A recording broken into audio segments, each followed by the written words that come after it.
que nasce... Oh. Olá a todos, boa tarde a todos e a todas que estão do lado de cá do oceano, bom dia ou boa tarde a todos e a todas que estão do outro lado do oceano. Sejam bem-vindos a mais um encontro do Migra, do Projeto Migra, que desde o mês de abril tem reunido artistas, escritores, dramaturgos ou atores da sociedade civil que tenham trabalhado sobre as nossas migrâncias na contemporaneidade. Hoje nós temos o prazer e a honra de receber dois artistas plásticos. Nós estamos com alguns problemas técnicos, então talvez haja alguns deslizes durante essa live. Teremos o prazer então de receber hoje Ícaro Lira e Chambui Hueto, que conseguiu entrar. Obrigado, Chambui, seja muito bem-vindo. Soyez ele bienvenu. Sim, consegui. Voilà, à notre rencontre. Eu vou rapidamente apresentá-los e depois nós já introduzimos diretamente aqui, vamos passar ao encontro. Então, em primeiro lugar, Ícaro Lira, que nas suas últimas obras vem analisando as implicações entre política, atos políticos da história do Brasil, através de um trabalho documental, arquivista, arqueológico e de ficção.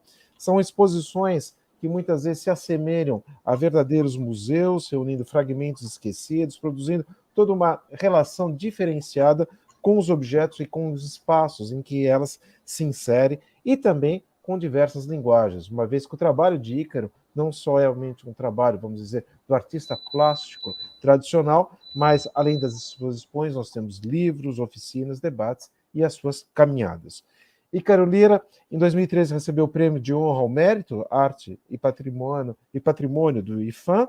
Em 2014, foi convidado para a Terceira Bienal da Bahia. Em 2016, participa do Rumos Itaú Cultural. E em 2017 foi selecionado para o 20º Festival de Arte Contemporânea Sesc Vídeo Brasil, no Sesc Pompeia. Ícaro também que realizou diversas exposições individuais ou participou de coletivas no Brasil e no exterior. Depois ele vai contar talvez um pouco da sua passagem por Paris. Temos aqui também a honra de ter Chambui Hueto, que é artista congolês, que vive em São Paulo há 4 anos, estudou arte na Academia de Beaux-Arts em Kinshasa, na República Democrática do Congo. Ele é performance, atua no campo das esculturas e pintura, trabalhando com temas da contemporaneidade da África e do que chama da pretitude da questão afro-brasileira.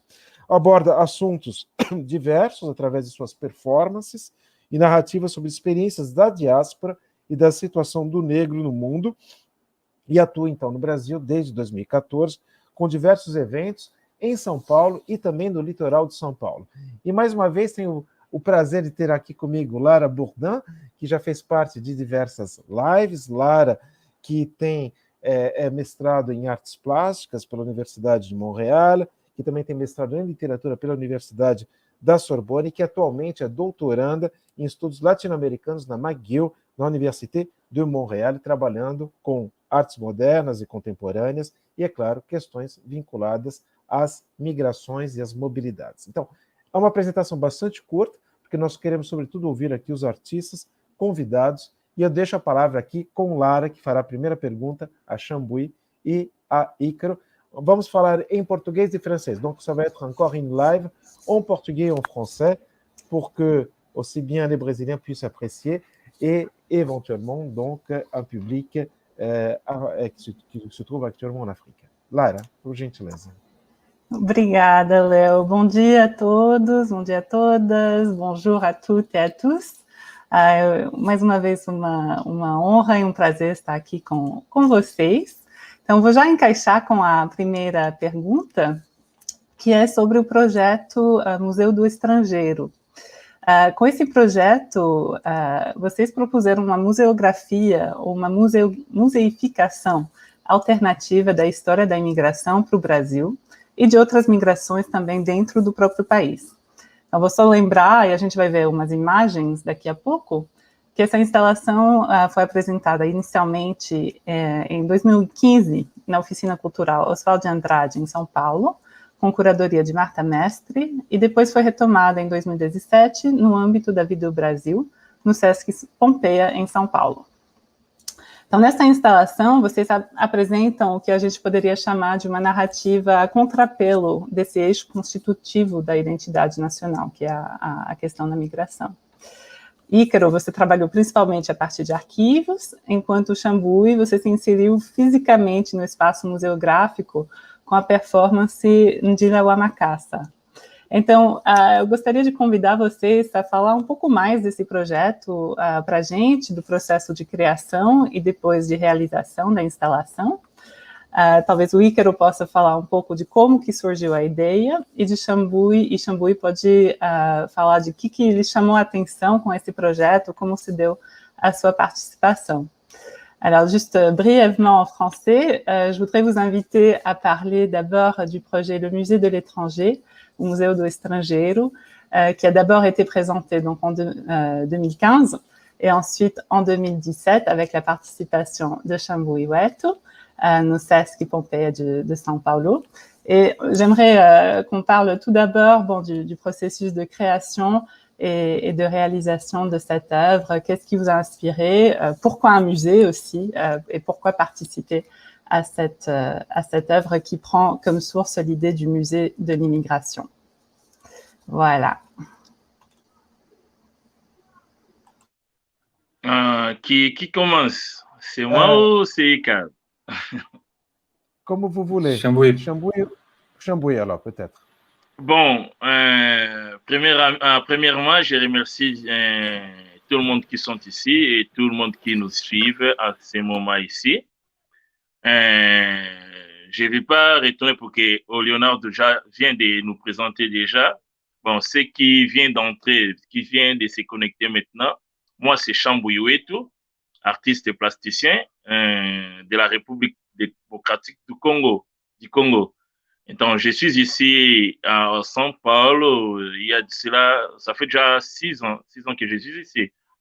Bon, je travaille en art. Et bon, s'il faut, c'est pas retournant. Et si, allez, je vais essayer un peu de mélanger français et portugais. Mais s'il faut que je puisse retourner un peu en arrière, je vais un peu essayer d'expliquer comment je me suis rencontré avec Ícaro. Et Ícaro, avant de bien expliquer comment ça s'est passé, c'était comment minha participação nesse evento, né? Bon, é o seguinte. Bon, excusez-moi, je vais un peu être portugais, français, pour qu'il y a aussi des choses qui m'échappent en portugais, il y a aussi des choses qui m'échappent en français. Bon, c'est comme ça. Ícaro, c'est un ami que j'ai rencontré à partir d'une amie qui s'appelle Rose Sachiko. Elle est anthropologue. C'est à partir de lui que j'ai fait connaissance avec Ícaro. Et Ícaro, un artiste, pour moi, je le considère comme ma porte d'entrée ici au Brésil. Et ma porte d'entrée ici dans la ville de São Paulo. C'est lui qui m'a poussé et qui m'a donné, ou qui m'a expliqué où se trouve, par où commencer. Pour que quand moi je suis arrivé ici, je ne savais pas où commencer et que faire. Et je savais ce que je pourrais faire, mais je n'avais pas personne pour m'aider, pour me dire, tu peux suivre ce chemin et puis tu peux aller de ces côtés. Et cette personne-là, c'est Ícaro qui m'a beaucoup aidé pour que je puisse m'installer et présenter mes œuvres ici dans la ville de São Paulo. Mais quand moi j'ai reçu cet appel de Ícaro, il m'a expliqué que non, nous avons un projet et tu dois participer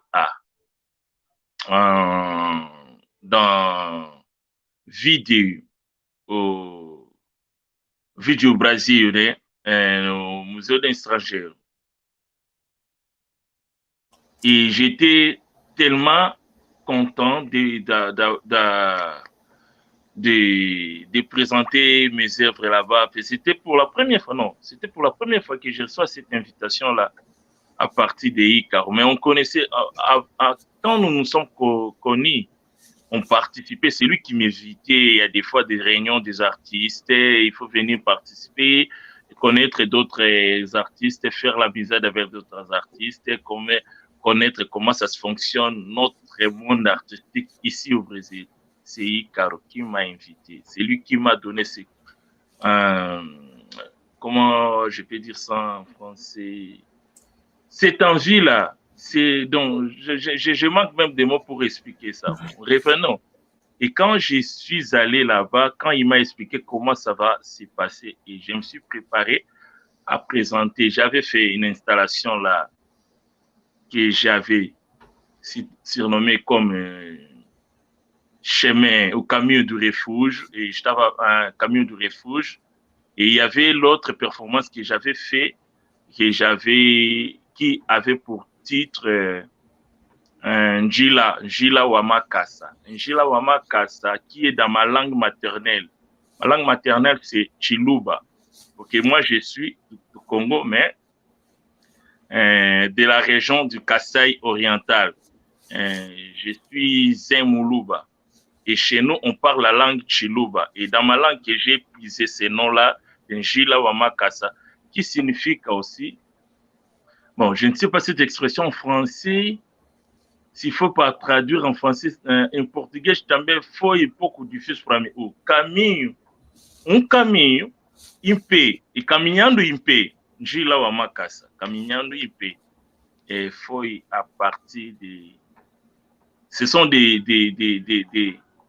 œuvres que j'ai pu présenter. Et il y avait aussi quelques tableaux de peinture que j'avais aussi présentés là-bas.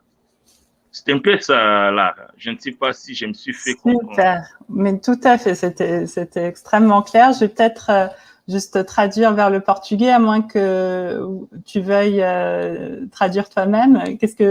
Comment préfères-tu? Je préfère bien que toi, tu traduises pour moi. Parfait, avec plaisir, alors. Então, vou traduzir rapidamente a fala do Xambu, e o Xambu explicou um pouco como ele chegou a participar desse projeto do Museu do Estrangeiro, que estamos mostrando as imagens agora. Agora, o que vocês estão vendo é a obra do Xambu, com o qual ele participou do projeto do Museu do Estrangeiro. Mas para explicar um pouco como se deu essa colaboração, ele quis voltar ao início da colaboração mesmo, que é também os primeiros tempos que ele estava em São Paulo, 6 anos atrás, onde foi uma antropóloga que chama Rose Satiko, que apresentou ele para o Ícaro, e ele diz que foi o Ícaro que realmente abriu as portas do mundo artístico de São Paulo para ele. O Xambu já era ativo na área das artes no Congo, ele estudou na Academia das Belas Artes de Kinshasa, e então ele já tinha essa atividade artística que o Ícaro abriu as portas para ele continuar quando chegou em São Paulo, com essa proposta, então, da participação ao projeto do Museu do Estrangeiro. A obra que a gente está vendo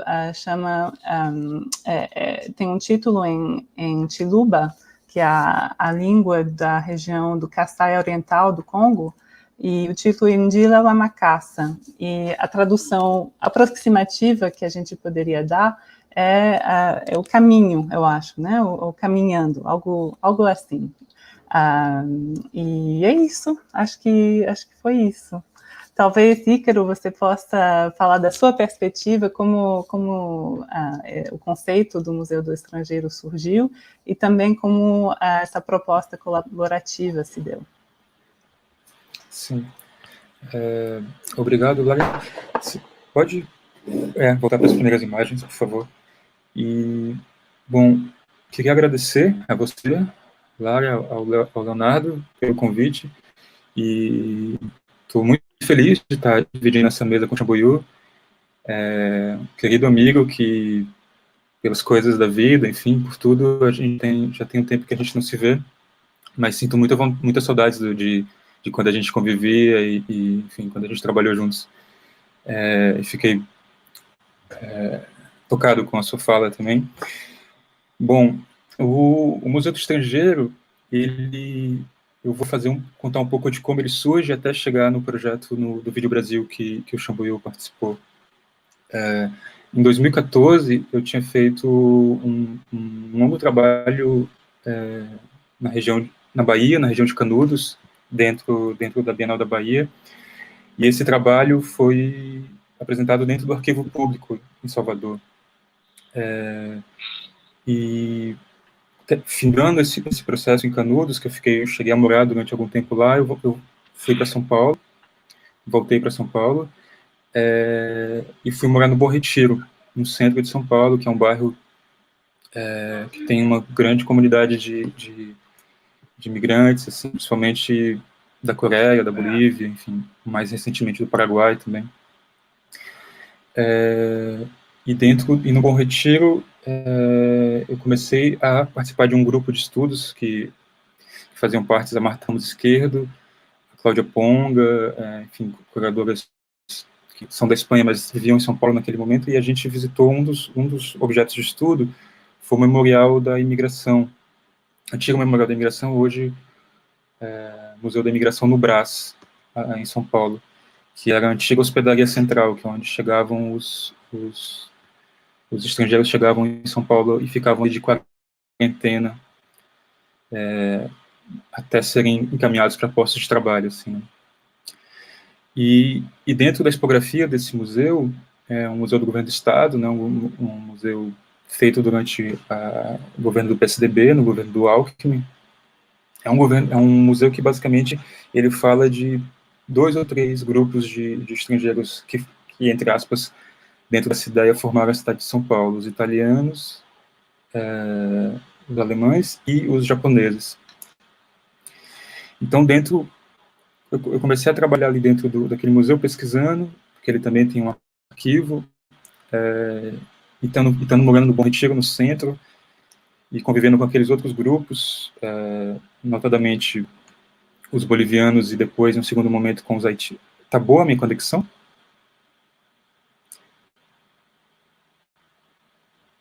Mais ou menos? Tá bom. É perfeito, Ícaro. Fica sossegado. Tá. Porque para mim falha um pouco às vezes, então peço desculpa se falhar um pouco. Fiquei trabalhando, e aí surgiu a ideia de pensar um outro museu, que seria esse outro museu do estrangeiro. A Lara coloca na fala dela a ideia de contrapelo, né? Então eu tinha um pouco essa ideia mesmo de alguma forma, passar uma escova contrapelo na história e analisar o que são os acontecimentos, esses vestígios que não estavam representados dentro daquele museu oficial. O que seriam essas outras migrações que também formam a cidade de São Paulo, que também formam o Brasil, e que não estavam representadas ali. Então eu comecei a trabalhar inicialmente no CRAI, que é um centro de acolhida criado pelo governo do Haddad, e aí isso virou uma exposição, que essas imagens que a gente está vendo, são imagens dessa exposição, na oficina Ousa de Andrade, um espaço também do governo do Estado, que fica no Bom Retiro. Isso em 2015. E num segundo momento, em 2016, o Yuri Rafael e a Juliane Café me convidaram para trabalhar dentro de uma ocupação do Movimento Sem Teto do Centro, liderado pela Dona Carmen Silva. E dentro dessa ocupação foi onde tive um encontro com o Chambuí. O Chambuí não vivia lá, mas dentro da ocupação tinha uma série de grupos de artistas do Haiti, o Satélite Musique, uma banda de compa, de haitianos. Tinha um grupo de palestinos também, entre eles o Issan, que também ficou muito próximo, muito amigo, que é um poeta. E dessa experiência da ocupação Cambridge, a gente fez uma série de trabalhos, assim, em parcerias com o Yuri, a Juliana e depois o Alex Flynn, e também em diálogo com os moradores. A gente criou uma série de redes de trabalhos coletivos, então, oficinas, seminários, teve uma clínica de psicanálise também, um cineclube, que toda semana a gente passava um filme. E dessa experiência, o Xambuiú chegou na ocupação via Rose Satica, a professora que ele já citou, e a gente começou a ter um diálogo ali próximo. Eu comecei a acompanhar a produção do Xambuiú e ele acompanhar a minha produção. E nisso ele também me apresentou alguns outros artistas amigos dele. E aí nisso eu comecei a pensar o que seria um próximo passo do Museu do Estrangeiro. E aí em 2017 eu fui selecionado para o Vídeo Brasil, o Festival Vídeo Brasil, e propus apresentar dentro do festival o Museu do Estrangeiro, que essas são imagens de um dos trabalhos do Xambuiú. Ele fez uma série de trabalhos, performances também, e dentro do Vídeo Brasil a minha proposta foi, em vez de apresentar o Museu do Estrangeiro como ele era inicialmente, lá em 2015, no Oswald de Andrade, eu funcionar como um agenciador, isso são pinturas do Xambuiú, funcionar como um agenciador de um grupo de artistas. Então, dessa experiência do Cambridge, da ocupação, eu tive contato com o Issan, com o Culta, o Issan da Palestina, o Culta da Angola, enfim, a Sara da Síria, enfim, uma série de artistas e de pesquisadores, enfim, de ativistas, e a gente criou um grupo de trabalho que durou mais ou menos cerca de 6 meses, a gente se encontrando, e depois isso virou uma série de encontros públicos no espaço do Sesc Pompeia, nas oficinas, isso meses antes da exposição. Então a gente fez um encontro sobre a Revolução Haitiana, a gente fez um encontro sobre o Nakba, né, o genocídio palestino, a gente fez um encontro sobre o papel da mulher na cultura árabe, enfim, e esses encontros eram mediados por esses artistas e pesquisadores, e isso depois virou a exposição que a gente viu no Vídeo Brasil, que teve acompanhamento da Ana Pato, que é uma curadora que eu já tinha trabalhado lá em 2014 no trabalho da Bienal da Bahia em Canudos. Acho que é isso. Obrigado, Ícaro. A gente vai passando algumas imagens, né, que nós selecionamos dos seus diversos trabalhos. Na próxima, eu acho interessante uma questão que você evocou, né, você foi jogando com certos termos, mas eu queria que você retomasse, né, você fala a curadora, eu agenciador, arte, ativismo, né, eu queria que você, assim, como que situa o seu trabalho, na verdade, entre arte, ativismo, como que você vê justamente essa desconstrução que você propõe aqui da figura do curador, né? E para o Xambuiú, acho que a gente poderia talvez mostrar a performance, né, do que foi apresentada no Vídeo Brasil, Valauá Macassá, e uma coisa que me chamou a atenção é a potência, na verdade, dos objetos que compõem essa performance, né? Esses sapatos, né? Porque sapatos usados que você carrega são memórias, o que são esses sapatos? Então, talvez antes de começar, Vitor, se a gente pudesse passar o vídeo.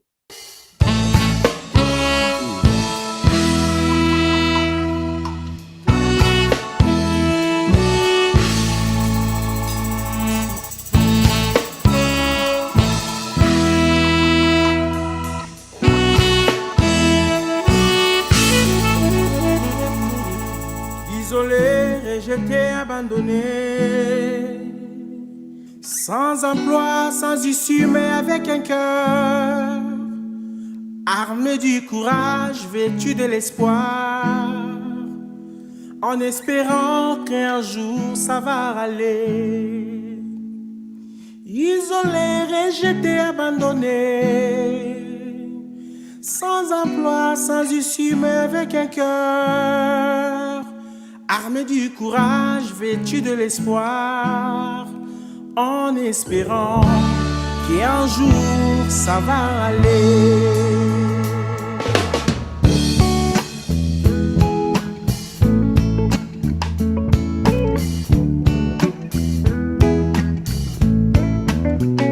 J'ai l'espoir qui me fait rêver, j'ai l'espoir qui me fait chanter, j'ai l'espoir qui me fait vivre, j'ai l'espoir qui qui me fait chanter.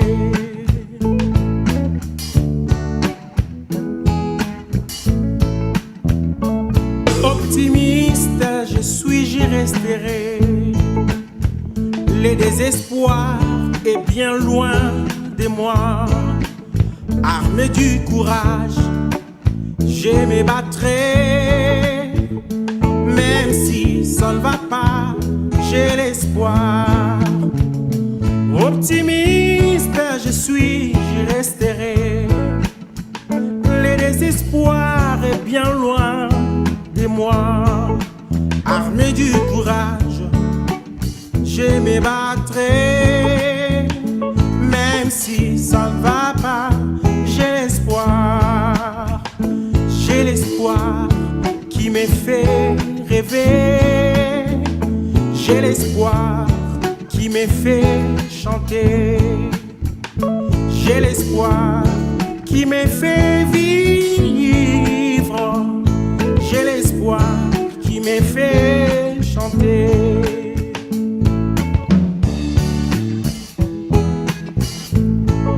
A luta continua, vitória é certa. Esperança que me faz sonhar. Esperança que me faz acreditar que o futuro será bem melhor. A luta continua, a vitória é certa. Esperança que me faz sonhar. Esperança que me faz acreditar que o futuro será bem melhor. Alors, Chambouy, comment est née justement cette performance? Alors, pourquoi ces objets? Comment elle est née? Comment est née cette performance? Cette performance, c'est à partir de ce que moi j'ai vécu, à part mes parcours. Que avant de venir ici au Brésil, j'ai pu essayer de traverser plusieurs pays d'Afrique. Et j'ai vu comment les réfugiés ou les immigrés ou les étrangers vivaient.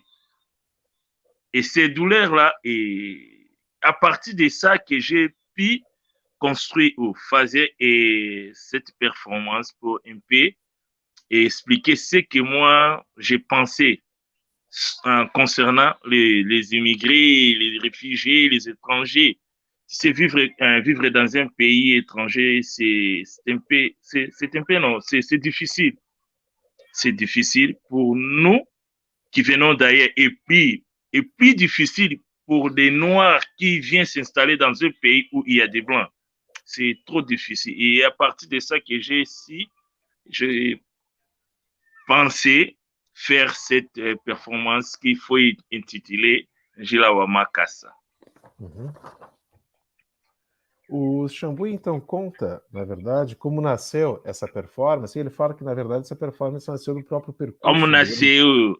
Nasceu como? Aí, estava aí, recolher os sapatos antigos, ali nos lixos aí, porque o sapato, para mim, que estava representando o sapato, primeiramente, a gente usa para se proteger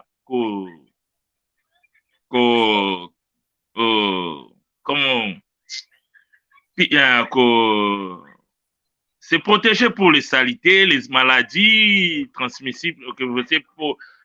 Donc, les chaussures nous protègent contre les intempéries aussi.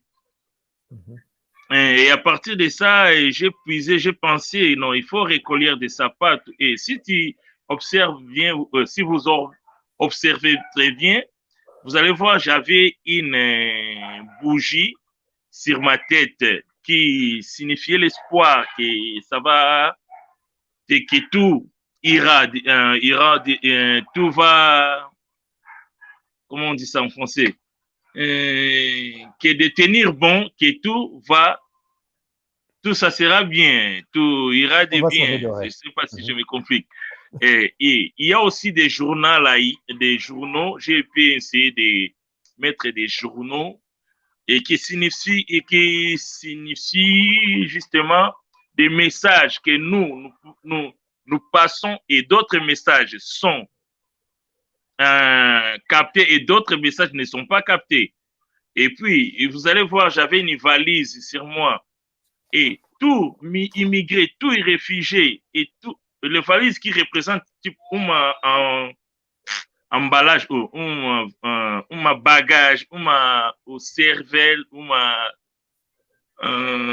tout qui est dentro d'une valise, tout ce qui est à l'intérieur d'une valise, personne ne voit ce qui est dentro, ce qui est à l'intérieur. C'est le propriétaire qui connaît ce qui est à l'intérieur de ces valises. Et c'est pour cela que j'avais essayé d'utiliser la valise et pour montrer que chacun de nous a ses problèmes et chacun de nous a ce qui l'a poussé à quitter pour aller à quitter le pays d'origine pour aller dans un autre pays. Chacun a son objectif. Et c'est pour cela que j'avais cette valise en rouge. Et les autres... Et une chose grave que j'ai fait, un antidote, la musique que vous avez écoutée, c'est la musique d'un ami qui s'appelle Yannick Delas, lui aussi, c'est un Congolais, il est 50% Sao Tomé, 50% Congolais. Il vit avec nous ici à São Paulo. Et après ma performance, et j'ai écouté la musique de cet ami, nous y avions presque les mêmes idées et pour cela, je lui ai dit de me passer ces sons-là et j'ai mis ça dans mon performance. C'est ça. Então, retomando então em português, fazer um resumo do que o Xambi ele evocou, ele explicou, na verdade, todos os objetos, os elementos que caracterizam essa performance. A primeira coisa que ele conta que, na verdade, esse é o percurso pessoal, uma vez que antes de chegar no Brasil, ele atravessou diversos países africanos e ele observou justamente os refugiados, os migrantes, os estrangeiros e a dor que carregam, então, esses seres humanos. Porque ele fala justamente da dificuldade aqui de ser estrangeiro, de ser imigrante em outro país, sobretudo quando somos negros e vivemos em países dominados por brancos ou marcados pelo racismo. E aí ele explica um pouco o significado de cada objeto, né? Os sapatos, na verdade, que eles buscaram nos lixos, representam, é claro, a proteção, né? O sapato protegendo das tempestades, problemas climáticos, mas também de doenças, né? Como, na verdade, a vela representa talvez essa esperança que ele carrega, os jornais, as mensagens que trazem, na verdade, dos outros lugares, né?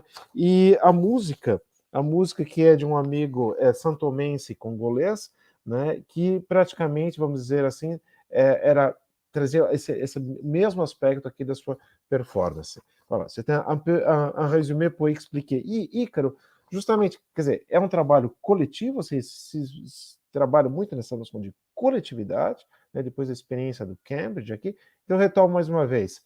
Curador, agenciador, qual a diferença entre os dois? Arte, artivismo, o que, na sua opinião, característica essas duas posturas e em qual você se insere?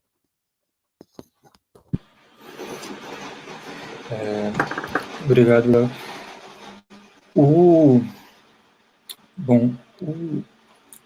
processo para chegar... Na verdade, eu já, dentro do meu trabalho, eu costumo fazer vários trabalhos de forma colaborativa, seja com outros artistas, seja com pesquisadores, designers também colaboram tem trabalhos feitos em parcerias com amigos designers, publicações, cartazes. A experiência do Cambridge foi muito marcante e foi um ponto muito de inflexão e de pensar sobre o meu lugar como artista, o tipo de trabalho eu estava produzindo. Quando eu fui convidado para estar dentro da ocupação, a primeira pergunta que eu tive foi qual era o sentido de ter um artista ali dentro de um movimento social, dentro de uma ocupação de moradia, dentro da casa daquelas pessoas. E foi, a partir dessa reflexão, surgindo a ideia de não produzir obras de arte a partir daquela experiência, mas sim construir ali dentro ligações e laços com aquela comunidade, e a partir disso foram surgindo algumas proposições, como eu disse. E sempre tinha essa ideia de desses grupos de trabalhos. A gente se reunia, várias pessoas em volta de uma mesa, e ficavam colocando ideias. Foi numa dessas mesas que eu convidei a Rose, e a Rose chegou com o Yannick, que tem a música que tocou, e chegou com o Chambuí. Então, dessa experiência coletiva ali, e também a ocupação, ela se organiza muito assim, né? Ela tem reuniões semanais que são discutidos os próximos passos, assim. O movimento social, ele tem muito dessa forma de trabalho, né? Então, dessa experiência na ocupação, foi muito natural quando chegou o convite, a proposta de trabalhar dentro do Vídeo Brasil. Eu já tinha me afastado muito da produção material de objetos, assim. Eu estava num momento de desmaterializado, vamos dizer assim, que eu não estava interessado nesse lugar que eu estava ocupando como artista ali, de produção de objetos para venda, para comércio, enfim. E em um desses encontros no Cambridge, chamou Diálogos sobre Arte, Migração e Trabalho, que o Yannick participou, o Chambuí participou também artistas estrangeiros que vivem em São Paulo, mas que estão inseridos dentro do sistema de arte de São Paulo, assim, como o Monroy, o Carlos Monroy, um artista colombiano. E uma coisa que ficou muito marcada na fala dos artistas nesse encontro foi a dificuldade que eles tinham de entrar dentro desse mundo das artes brasileiras de São Paulo, e eles sempre estavam colocados dentro de um recorte X, assim, eles não conseguiam entrar dentro do museu, da galeria, enfim, por várias questões, né, elitistas, que a gente sabe como funciona o sistema de arte, e que impedia, mesmo um artista como o Chambuí, que tinha um trabalho anterior, chegando em São Paulo, ele não conseguia ser um artista pleno, né? Ele tinha que fazer uma série de outros trabalhos que não envolviam arte. Então, e aí teve... Eu não fui um curador dessa exposição no Vídeo Brasil, né? Tinha os curadores, o Diego Matos, a Beatriz Lemos, a Ana Pato, a própria Solange, a diretora do festival. Caiu? Não, tá bom. Estou aqui. Mas eu tive, por exemplo, nas imagens da performance do Chambuí apareceu o nome dos artistas, né, do festival. Ali não está o nome do Chambuí, nem do Kuta, nem da Sara, está o meu nome. Essa foi uma das negociações que a gente teve que fazer, assim, porque eu fui selecionado e eu estava dentro da exposição oficial, eu estava inserindo uma outra exposição, né, um outro grupo de artistas que não tinham sido selecionados. Então, eu funcionei um pouco como esse meio de campo entre a instituição, entre os curadores oficiais e os artistas. Eu estava ali o tempo todo fazendo essas negociações de quanto eles iam receber, né, de aonde o nome deles iam entrar, como que ia entrar. Então, isso tudo, meu papel foi um pouco esse, e de conseguir algumas coisas e não conseguir outras. Não consegui uma verba para dividir entre os artistas, mas eu não consegui, por exemplo, colocar o nome deles. Foi com algumas concessões, assim. Não sei, talvez o Chambuí possa falar um pouco também como foi a relação dele com a instituição, mas tinha esse lugar de trabalhar nesse meio de campo entre a instituição e os artistas, e conseguir tentar inserir eles dentro daquela estrutura que era uma estrutura bem engessada e bem difícil de acessar, e que eu conseguia acessar, né? Tipo, não sei se consegui. Ícaro, a gente está vendo algumas fotos que você trouxe do Hotel Cambridge também, né? Sim. Não sei se você vai querer comentar algumas fotos, a gente pode pedir para o Vitor ir passando, né? Alô?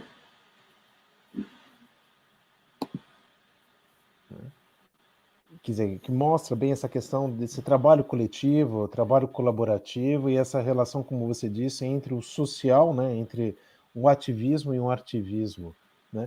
Aliás, o que responde... Essa imagem que a gente está vendo... desculpe. Essa imagem que a gente está vendo dessa criança pintando, isso foi uma das oficinas que a gente fez com o coletivo Adociné Catadora, que é um coletivo de mulheres catadoras de papel, do Glicério. Enfim, é uma editora famosa que publica muitos livros de artistas, mas livros de poesia também.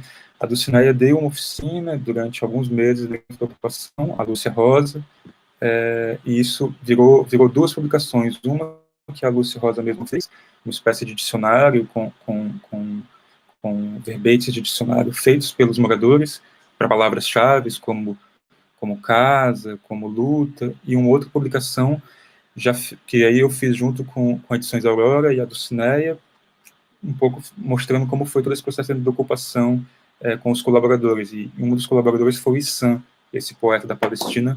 A gente traduziu os poemas dele do árabe para o português e publicou nesse livro também. Você pode passar mais uma imagem? Isso. Esse é um dos encontros. Teve uma horta coletiva feita pelos alunos da escola da cidade, que ficava no teto do prédio.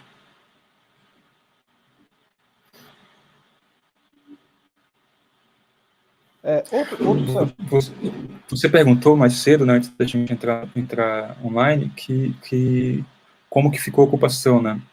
Uhum. A ocupação, ela no final do governo Haddad, no último ano do governo Haddad, a prefeitura comprou a ocupação, o prédio, e transformou ele passou para transformar em habitação popular, entrou no projeto do Minha Casa Minha Vida.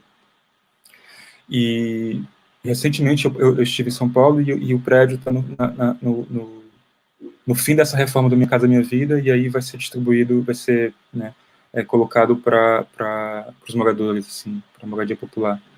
Então, isso também foi um ganho do movimento, assim, de conseguir fazer com que aquele prédio ocupado virasse um prédio oficial, né, legalizado, vamos dizer assim, entre aspas, pela prefeitura, e transformado isso em habitação popular e reformado pelo Estado para servir de moradia popular.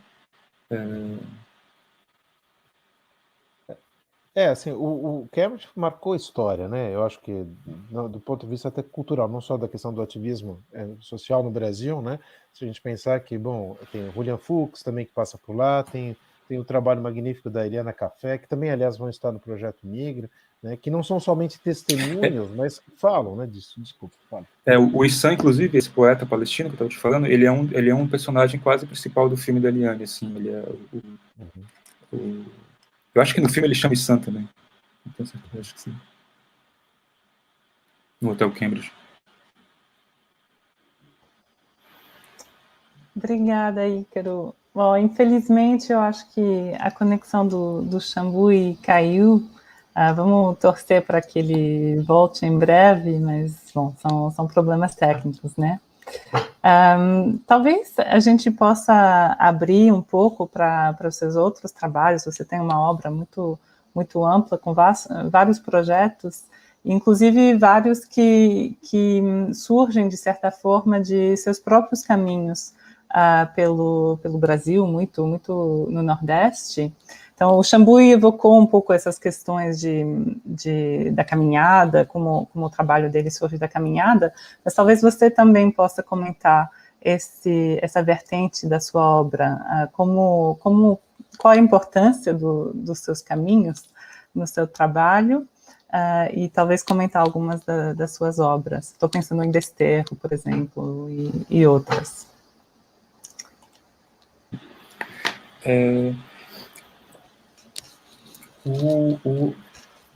Pegando o título do encontro, né, Caminhando que se faz o caminho, eu não conhecia o poema do Antônio Machado, mas eu conhecia que esse poema também, além de ser citado na letra do Titãs, que você falou mais cedo,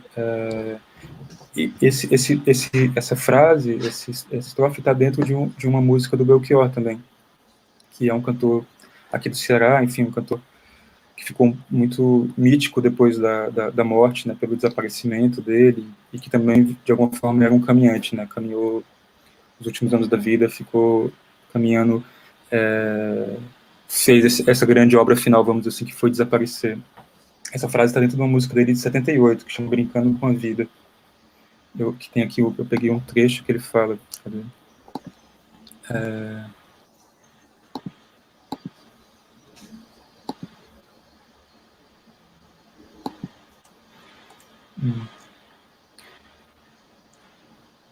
Ele fala: é caminhando que se faz o caminho, quem dera a juventude a vida inteira.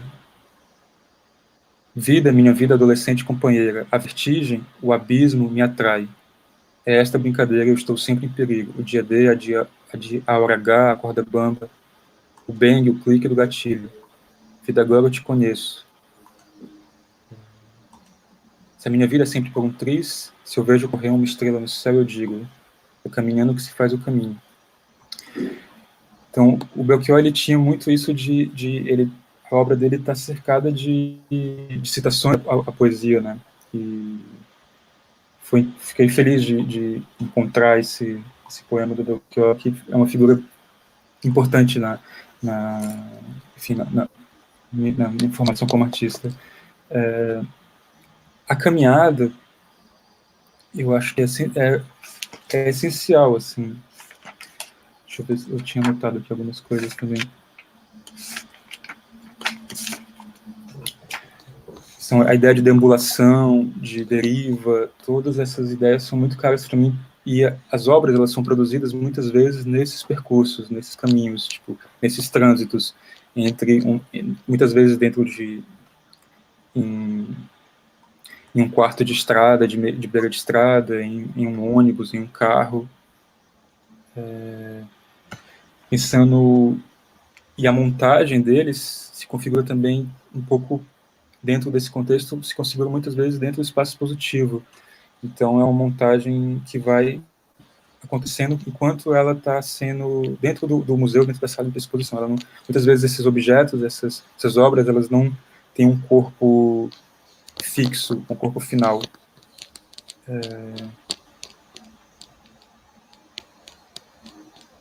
Aqui, uma ideia de rearranjo, né? E nesses rearranjos desses objetos, nessa montagem, que vai se modificando, criar um novo sistema de relações, eu acho. E acho que, de alguma forma, o processo de trabalho dentro da ocupação e do Vídeo Brasil tem essa ideia também de rearranjo, de reorganizar essas peças, essas pessoas, assim, vamos dizer.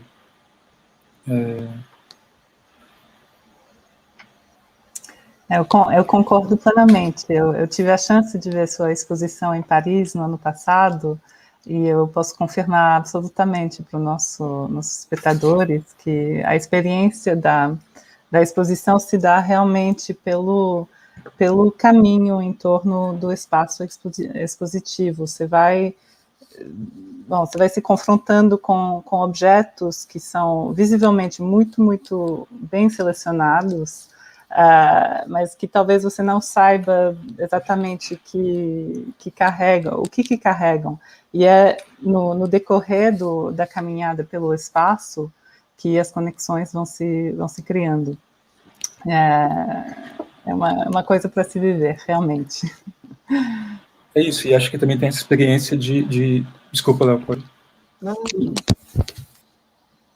Isso, acho que tem essa experiência que é bem importante, como você falou, de o espectador, ele vai também criando as suas próprias relações ali com aqueles objetos, com aqueles materiais, né? E não necessariamente uma coisa que significa para você, significa a mesma coisa para o Léo, para o Xambuiu, cada um tem suas experiências e vai criando ali suas próprias relações, né?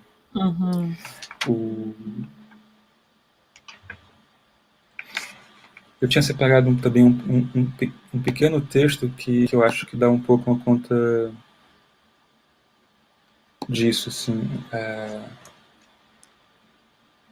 Um texto do Paulo Miada, que ele escreveu sobre uma das minhas exposições que eu fiz no Paço das Artes sobre Canudos. Ele fala: seria possível construir histórias legitimadas por autoridades transcendentes, mesmo contando apenas farrapos puídos, como no caso do Santo Sudário? Bastaria isso para criar uma clara hierarquia entre o que deve e o que não deve ser valorizado? Na montagem de Ícaro é justamente essa distinção que falta. É possível passar horas ali decifrando fragmentos em ruína, melhor dizendo, é necessário, se for interessante, se for do interesse do visitante, para passar o primeiro momento de encantamento com o arranjo formal do conjunto expostos, suas rimas visuais e encadeamentos entre as cores, texturas e formatos dos objetos reunidos. A disposição da sala é de esperar que isso seja notado, mas a maneira como os objetos e papéis são expostos indica que há outros parâmetros em jogo na concatenação formal entre eles, mais até do que expostos. Os objetos estão acolhidos e acolhendo uns aos outros, estão também largados em simulação de desordem, mas sim ancorados entre si. Se há uma pedra, ela pode estar sobre um tecido amarelo e uma concha sobre um pedaço de papel barato. A página de um livro marcada por um pedaço de rocha, assim por diante. Sempre um objeto protegido e protegendo o outro em recíproca. Acredito que há aberturas para leituras mais variadas. É possível se apegar ao conjunto como a arqueologia das ruínas de um passado marcados por destruições, ou como uma astrologia cifrada das construções e conflitos futuros. É isso um pouco. Acho interessante essa questão, né, que a Lara colocou e você também expôs, né, nessa desconstrução, na verdade, também do espaço do espectador, né? Se ele participa, se ele constrói o seu próprio percurso, você também desconstrói, né, esse espaço de poder. E eu queria, talvez a gente, como o Xambuí, ele infelizmente, eu não sei se ele vai conseguir voltar, eu gostaria de mostrar um vídeo, uma outra performance dele que interroga justamente esse nosso lugar de espectador face às tragédias humanas e às tragédias históricas, que é o vídeo O Mar é um Cemitério. O Mar é um Cemitério. Se o Vitor pudesse passar, por exemplo.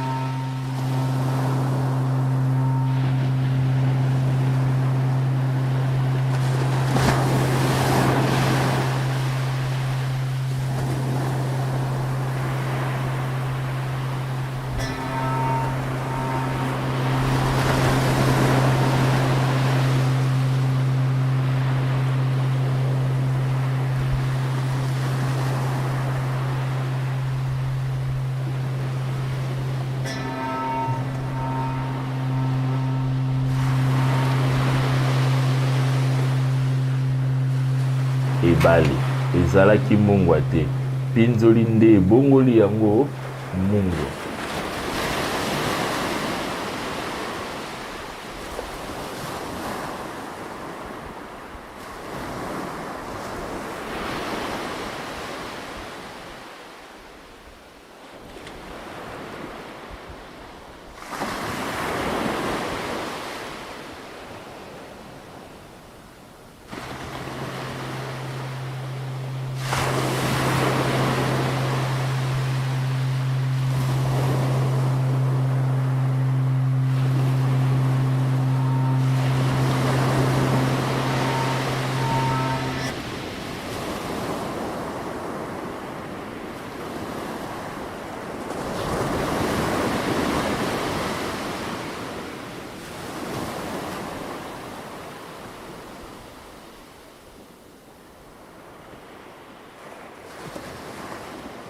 Esse LISA, né, esse grupo de antropologia, é o grupo da Rosa Satico.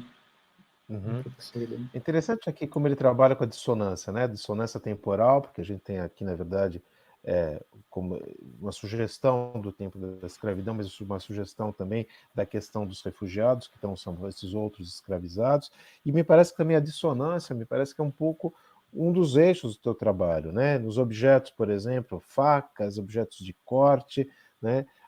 Queria que você falasse um pouco dessa relação entre arte e violência, sobretudo numa sociedade cruel como a nossa sociedade, né? Cordialidade é uma fantasia, né? A nossa sociedade é de uma extrema crueldade, de uma violência, até quando você traz, por exemplo, a Redenção de Cã, o trabalho, a foto ali, né? A reprodução do quadro do Modesto Carone, ou a reprodução eu penso do Rugendas. Aquilo, na verdade, traz uma violência por detrás. Então, eu queria que você falasse um pouco dessa relação no seu trabalho artístico. Sim.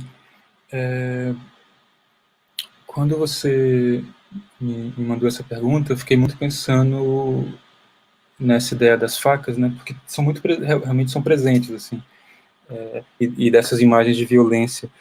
Mas eu fiquei também pensando no contraponto do que seria isso, do que seria essa ideia de violência, dessas coisas pontudas, né? Dessas lanças, dessas espadas.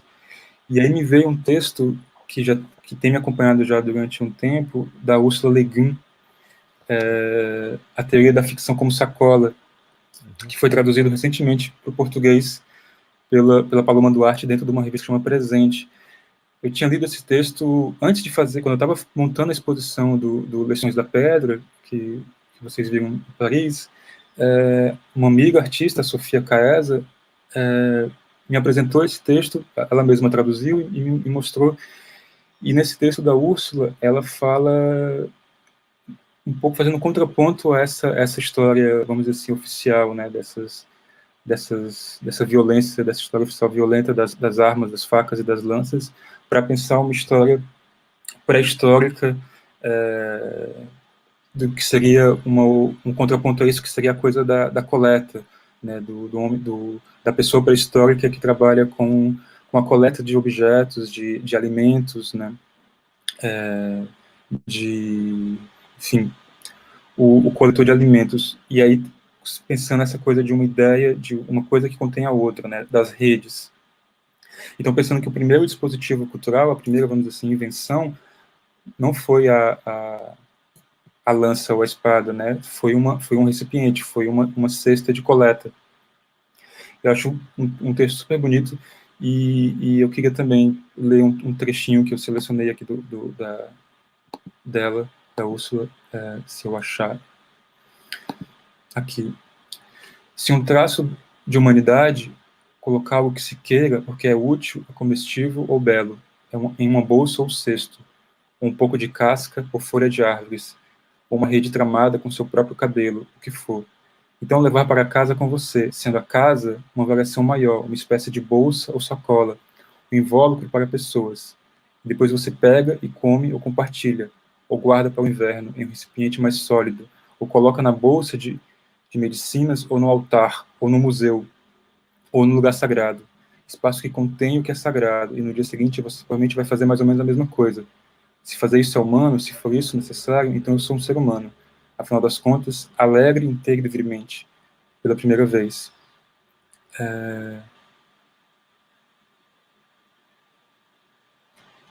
Ela fala: continue, digo eu, perambulando por aí através de aveias silvestres, na tipóia, carregando a cesta.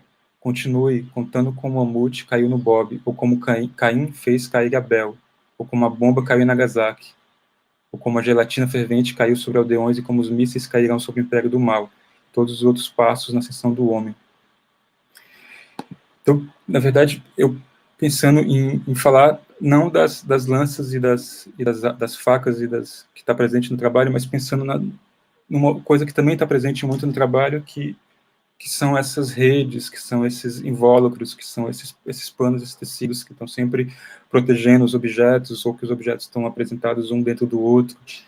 E voltando ao texto também anterior que eu li do Miada, né? Então, em vez de ser uma sociedade construída a partir de lanças, espadas, de coisas para surrar, né, para furar e para bater, acreditar na abertura de que uma outra tipo de sociedade poderia ser criada, né, uma sociedade que acolhe, né, e um invólucro que protege, e que pode ser a casa, né, nesse momento que estamos todos dentro de casa, ou que pode ser o museu, enfim, esse lugar. Não sei se eu viajei muito aqui. Né? Como espaço de acolhimento, né? E não como espaço de fechamento por detrás de espaços de plexiglass, né? Acho interessante.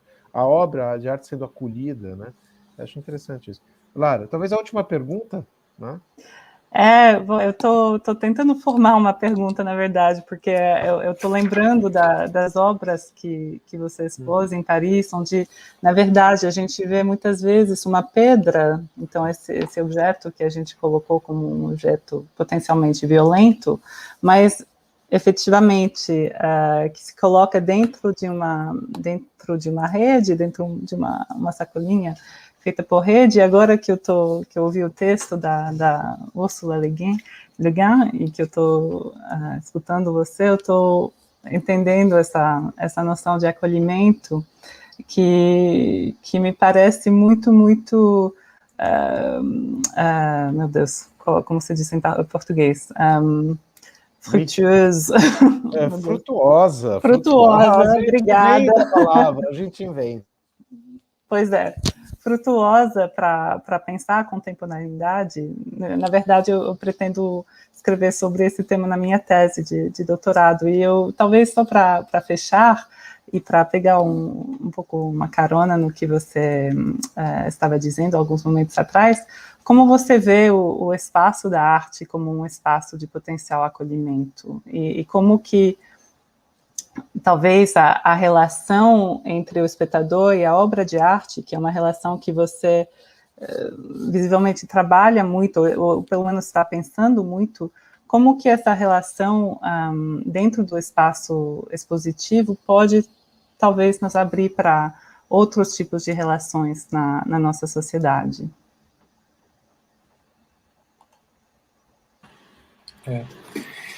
A pena que o Xambuiu caiu. Realmente. Queria escutar ele mais um pouco. Fico pensando, quando eu estava nesse trabalho dentro da ocupação, e que foi esse momento de inflexão, de não produção de objetos, eu estava muito com uma crise com o meu próprio lugar como artista, o lugar que eu ocupo, nessa produção de objetos, de matérias, enfim, de ideias, e fui caminhando para esse outro lugar, né, que se tornou esse lugar de agenciador, como funcionou dentro da ocupação e depois no Vídeo Brasil. Mas aos poucos eu fui retomando a produção novamente de objetos e de livros, enfim, não deixando de também trabalhar da forma como em colaboração e agenciando situações assim. Eu acho que ainda mais nesse momento, né, que a gente está todo mundo isolado, né, todo mundo dentro de suas casas, me vem como uma força maior o lugar da gente artistas, né, de vocês pesquisadores, escritores, enfim, como isso é fundamental para a gente ocupar um espaço, poder ocupar, enfim, e até talvez quando isso passar, poder ocupar as ruas, né. Aqui em Fortaleza está marcado para as 3h30 uma manifestação, enfim, a favor da vacina, enfim, a favor da vida e contra todo o resto, né, contra o outro lado. E eu fico pensando, né, eu não tomei vacina, eu ir para a manifestação, não ir, e eu acho que o nosso lugar como artista pode um pouco não dar resposta, né. Eu acho que na fala eu esqueci agora o nome dela, da Tornar-se Palestina, Lina Meruane. A Lina, a escritora chilena. Eu acho que é isso, eu acho que não tem muitas respostas, mas tem indicar caminhos e possibilidades, assim, né, deixar também, e criar novos caminhos, assim. Eu acho que o Xambuiu, por exemplo, é um artista incrível, que tem um trabalho lindo, e a vida dele é o trabalho dele, assim, ele vive para fazer aquilo, e colocar e a vida dele também é uma coisa que se alimenta do trabalho, e o trabalho se alimenta da vida dele. Não sei, Lara, se eu respondi essa pergunta, mas eu queria agradecer muito vocês, assim, muito feliz da oportunidade de conversar com vocês novamente, de encontrar o Xambuiu, e, enfim, espero que... E parabéns pelo projeto, eu assisti a alguns dos encontros, e, enfim, obrigado pelo convite, e é isso. Xambuiu, um abraço para você. Lara, quer falar alguma coisa? Depois eu fecho? Só agradecer mesmo. Realmente, bom, é muito concentrado, é uma hora onde temos que concentrar muitas ideias, muitas partilhas, mas é realmente muito precioso e eu sempre volto desses diálogos com muita coisa para pensar. Então, muito obrigada, Ícaro. E obrigada, Xambui, se você está nos escutando, se você nos escutar depois. Eu também espero que os espectadores confiram o trabalho do Xambui, confiram o trabalho do Ícaro. São obras realmente muito importantes. E muito obrigada, mais uma vez. Deixo a palavra para você, Léo. Tá, eu queria agradecer, assim, muito emocionado do dia de hoje, foi um dia, assim, muito tocante, a fala de todos vocês. Para mim foi também muito quando conhecer o Ícaro, que eu conheço o trabalho dele já há anos, e pela primeira vez nós estamos nos encontrando ainda aqui virtualmente, o Xambui também. E eu acho que é um pouco isso que o Ícaro falou, né? O que nos resta é isso, criar caminhos, né? Criar caminhos e, às vezes, segurar as mãos das pessoas para que elas nos acompanhem por esses caminhos. E talvez seja um pouco isso também a minha ideia desse projeto, que não é festival, é projeto, que ele se constrói de maneira colaborativa, participativa, ele se constrói à medida que ele se faz, né? E as pessoas falam, mas eu sou um monstro, as lives não param. Não vão parar, porque é projeto. E projeto não tem fim, né? Sim, projeto não tem data para acabar. Ele é projeto, ele é sempre construção e reconstrução. E é uma coisa que diz muito também da minha própria experiência enquanto professor. Então, eu fico muito grato da presença de todos aqui que aceitam participar desse projeto, da Lara, que também trabalha loucamente também para preparar essas lives. Agradeço a presença sempre de todos que estão aqui nos ouvindo.